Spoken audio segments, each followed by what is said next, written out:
Book of Deuteronomy, chapter 21. Cleansing for unsolved murder. When you are in the land the Lord your God is giving you, someone may be found murdered in a field, and you do not know who committed the murder. In such a case, your elders and judges must measure the distance from the site of the crime to nearby towns. When the nearest town has been determined, that town's elders must select from the herd a young cow that has never been trained or yoked to a plow. They must lead it down to a valley that has not been plowed or planted, and that has a stream running through it. There in the valley they must break the young cow's neck. Then the Levitical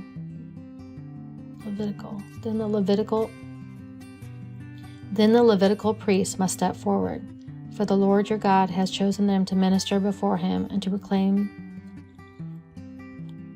Then the Levitical priest must step forward, for the Lord your God has chosen them to minister before him and to pronounce blessings in the Lord's name. They are to decide all legal and criminal cases.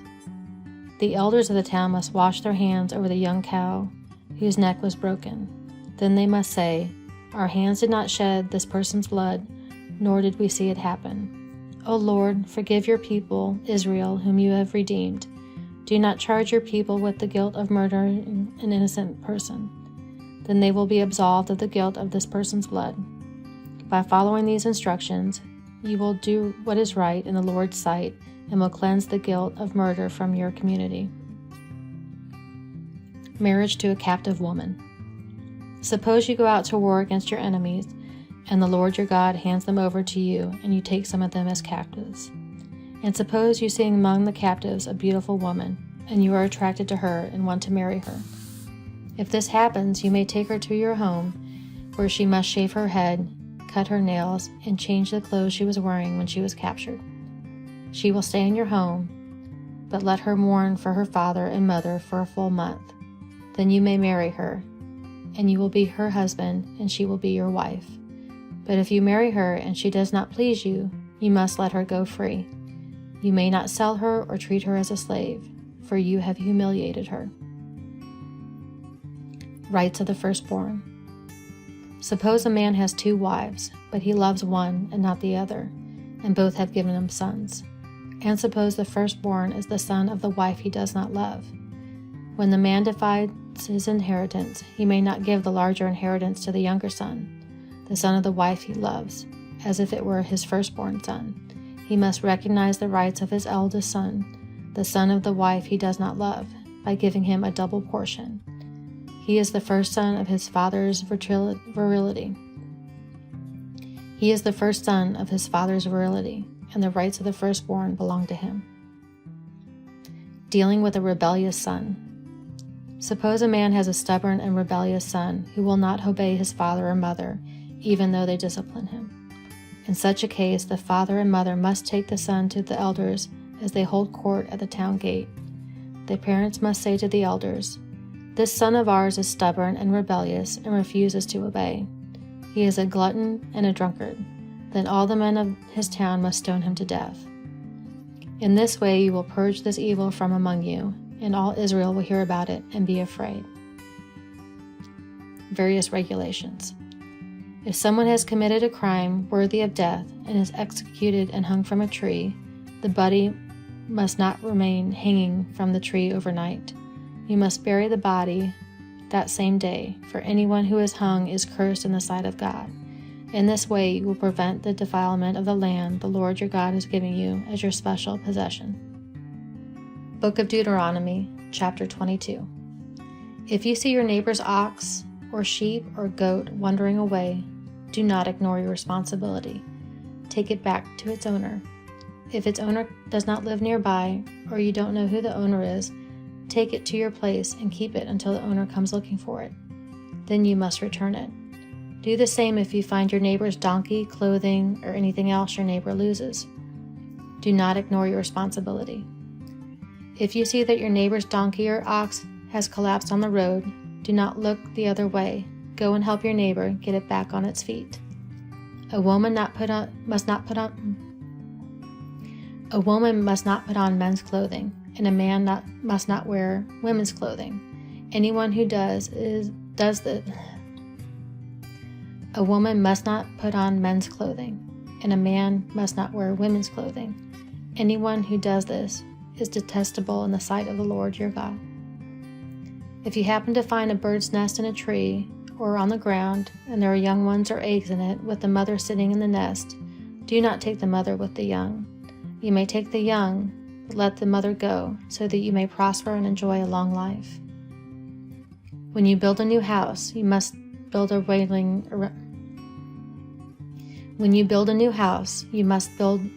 around the edge of its flat roof. That way you will not be considered guilty of murder if someone falls from the roof. You must not plant any other crop between the rows of your vineyard. If you do, you are forbidden to use either the grapes from the vineyard or the other crop. You must not plow with an ox and a donkey harnessed together. You must not wear clothing made of wool and linen woven together.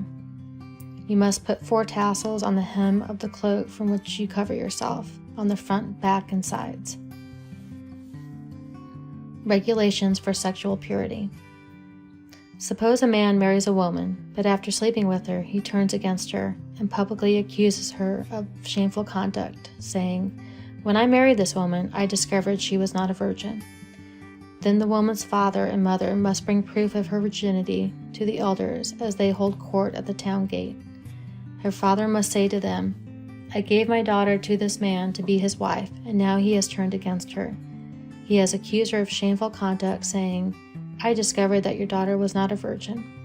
But here is the proof of my daughter's virginity.' Then they must spread her bedsheet before the elders. The elders must then take the man and punish him.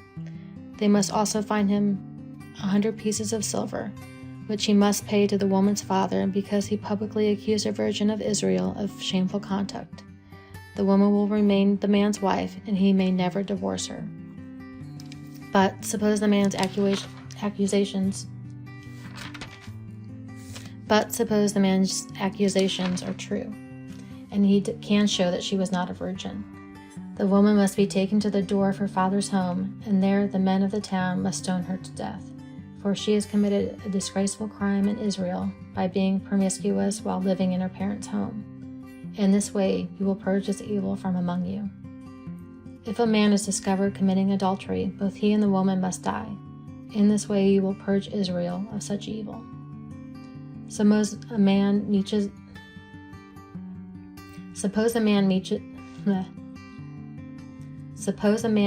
young woman, a virgin, who is engaged to be married, and he has sexual intercourse with her. If this happens in a town, you must take them both to the gates of that town and stone them to death. The woman is guilty because she did not scream for help. The man must die because he violated another man's wife. In this way you will purge this evil from among you. But if this man meets the engaged woman out in the country and he rapes her, then only the man must die. Do nothing to the young woman. She has committed no crime worthy of death. She is as innocent as a murder victim. Since the man raped her out of the country, it must be assumed that if she screamed, but there was no one to rescue her. Suppose a man has intercourse with a young woman who is a virgin, but is not engaged to be married. If they are discovered, he must pay her father 50 pieces of silver. Then he must marry the young woman because he violated her, and he may never divorce her as long as he lives. A man not marry his father's former wife, for this would violate his father. Book of Deuteronomy, chapter 23. Regulations concerning worship. If a man's testicles are crushed or his penis is cut off, he may not be admitted to the assembly of the Lord. If a person is illegitimate by birth, neither he nor his descendants for 10 generations may be admitted to the assembly of the Lord. No Ammonite or Moabite or any of their descendants for 10 generations may be admitted to the assembly of the Lord. These nations did not welcome you with food and water when you came out of Egypt. Instead, they hired Balaam, son of Beor, from Pethro, in distant Aram-naharaim, to curse you. But the Lord your God refused to listen to Balaam. He turned the intended curse into a blessing because the Lord your God loves you. As long as you live, you must never promote the welfare and prosperity of the Ammonites or Moabites. Do not detest the Edomites or Egyptians, because the Edomites are your relatives, and you live as foreigners among the Egyptians. The third generation of Edomites and Egyptians may enter the assembly of the Lord. Miscellaneous regulations. When you go to war against your enemies, be sure to stay away from anything that is impure. Any man who becomes ceremonially defiled because of a nocturnal emission must leave the camp and stay away all day. Toward evening he must bathe himself, and at sunset he may return to the camp. You must have a designated area outside the camp where you can go to relieve yourself. Each of you must have a spade as part of your equipment.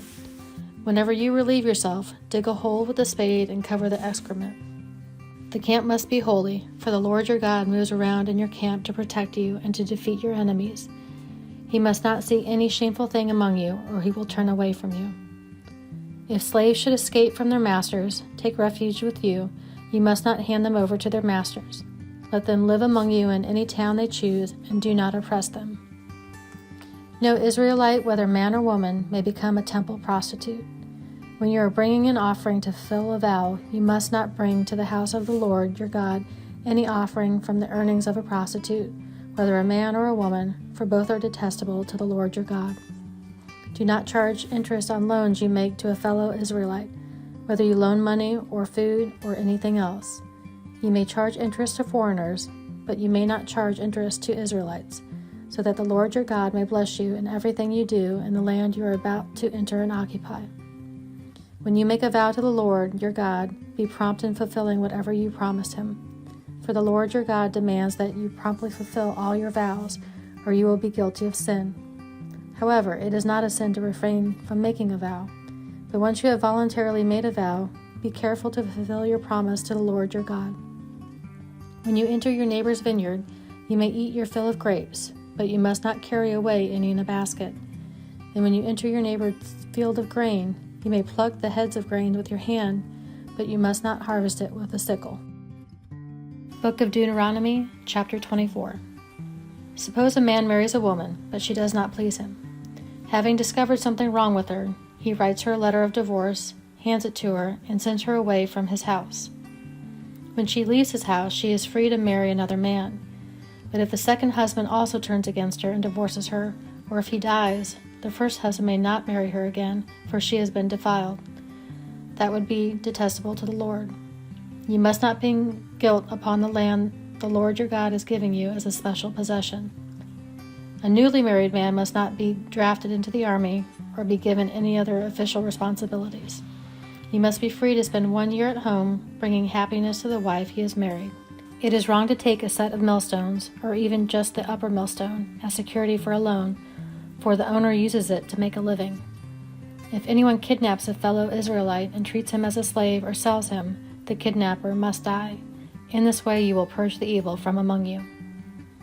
In all cases involving serious skin diseases, be careful to follow the instructions of the Levitical priests. Obey all the commands I have given them. Remember what the Lord your God did to Miriam as you were coming from Egypt. If you lend anything to your neighbor, do not enter his house to pick it up. If you lend anything to your neighbor, do not enter his house to pick up the item he is giving as security. You must wait outside while he goes in and brings it out to you. If your neighbor is poor and gives you his cloak as security for a loan, do not keep the cloak overnight. Return the cloak to its owner by sunset, so he can stay warm through the night and bless you. And the Lord your God will count you as righteous. Never take advantage of poor and destitute laborers, whether they are fellow Israelites or foreigners living in your towns. You must pay them their wages each day before sunset, because they are poor and are counting on it. If you don't, they might cry out to the Lord against you, and it would be counted against you as sin. Parents must not be put to death for the sins of their children, nor children for the sins of their parents. Those deserving to die must be put to death for their own crimes. True justice must be given to foreigners living among you and to orphans, and you must never accept a widow's garment as security for her debt. Always remember that you were slaves in Egypt, and that the Lord your God redeemed you from your slavery. That is why I have given you this command. When you are harvesting your crops and forget to bring in a bundle of grain from your field, don't go back to get it. Leave it for the foreigners, orphans, and widows. Then the Lord your God will bless you in all that you do. When you beat the olives from your olive trees, don't go over the boughs twice. Leave the remaining olives for foreigners, orphans, and widows. When you gather the grapes in your vineyard, don't glean the vines after they are picked. Leave the remaining grapes for the foreigners, orphans, and widows. Remember, you were slaves in the land of Egypt. That is why I am giving you this command. Book of Deuteronomy, chapter 25. Suppose two people take a dispute to court, and the judges declare that one is right and the other is wrong. If the person in the wrong is sentenced to be flogged, the judge must command him to lie down and be beaten in his presence, with a number of lashes appropriate to the crime. But never give more than 40 lashes. More than 40 lashes would publicly humiliate your neighbor. You must not muzzle an ox to keep it from eating as it treads out the grain. If two brothers are living together on the same property, and one of them dies without a son, his widow may not be married to anyone from outside the family. Instead, her husband's brother should marry her and have intercourse with her to fulfill the duties of the brother-in-law. The first son she bears to him will be considered the son of the dead brother, so that his name will not be forgotten in Israel. But if the man refuses to marry his brother's widow, she must go to the town gate and say to the elders assembled there, "My husband's brother refuses to preserve his brother's name in Israel. He refuses to fulfill the duties of a brother-in-law by marrying me." The elders of the town will then summon him and talk with him.